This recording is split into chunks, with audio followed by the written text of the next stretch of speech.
I remember sitting in my truck right after a meeting with a potential client. Conversation went well. They loved what I had to offer. But when it came to talk about the investment, they said, we'll circle back when the timing's right. So I sat there in the driver's seat, gripping my steering wheel, replaying the conversation, staring at the numbers in my head. I had some bills due. My business expenses, they weren't slowing down. And all I can think was, God, I thought you called me to this. So why does it feel like every yes turns into a maybe later when I need it the most? That was the tension, believing I had heard God clearly, but feeling like the numbers told a different story. And in that moment, I realized something that has carried me through so many seasons since.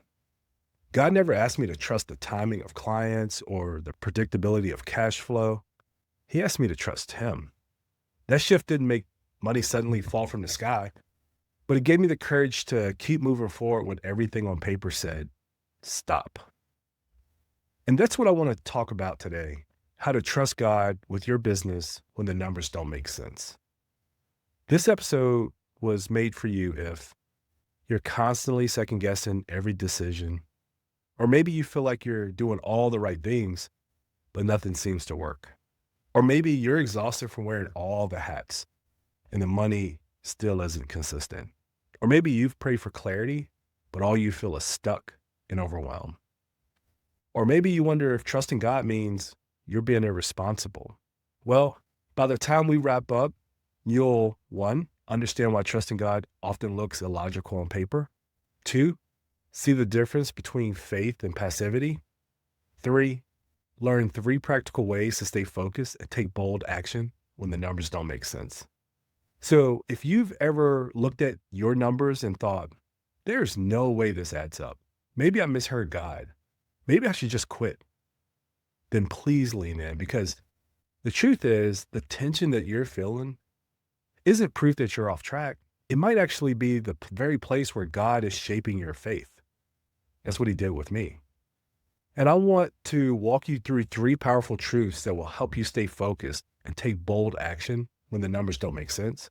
And then I'm going to share 1 extra insight that has carried me through some of the hardest seasons in business. Think of it as a bonus principle that you can keep in your back pocket. So truth number 1 is faith is not math, it's movement.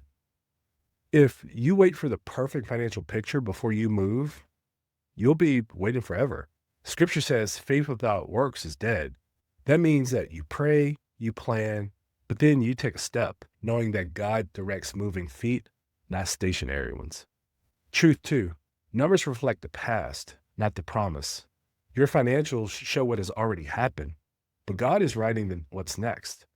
Don't let yesterday's numbers limit tomorrow's possibilities. And truth 3, structure is an act of faith. Trusting God doesn't mean throwing strategy out the window. It means building systems and discipline that honor Him with what you have, even when it feels small. This is where the driven pillar of discipline comes in. Small, consistent steps compound into momentum. And here's that bonus truth I was telling you about. Faith thrives in community, not isolation.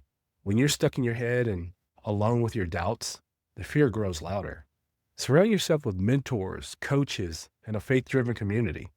That's why DRIVENpreneur exists, because clarity is a team sport. So when you're facing numbers that don't make sense, the driven pillar of resilience is critical. Resilience says, even if today looks uncertain, I'm not quitting. I'm staying the course. That's how you honor God with your obedience, by staying resilient in the gap between promise and provision. If you're listening right now thinking, Brian, I need help with this, I can't keep spinning my wheels, then I'd love to personally invite you into my coaching world. The Driven Owner program gives you the structure, accountability, and faith-aligned strategy to grow your business with confidence. Or if you want a community of like-minded entrepreneurs walking this same journey, join us inside the Driven Owner membership community. So let's go ahead and recap. Trusting God with your business when the numbers don't make sense. Well, what does that mean? Well, it means this. It means, 1, faith is about movement, not math. Also means numbers reflect the past, not the promise. And discipline and resilience are how you show faith in action. Also, don't do it alone.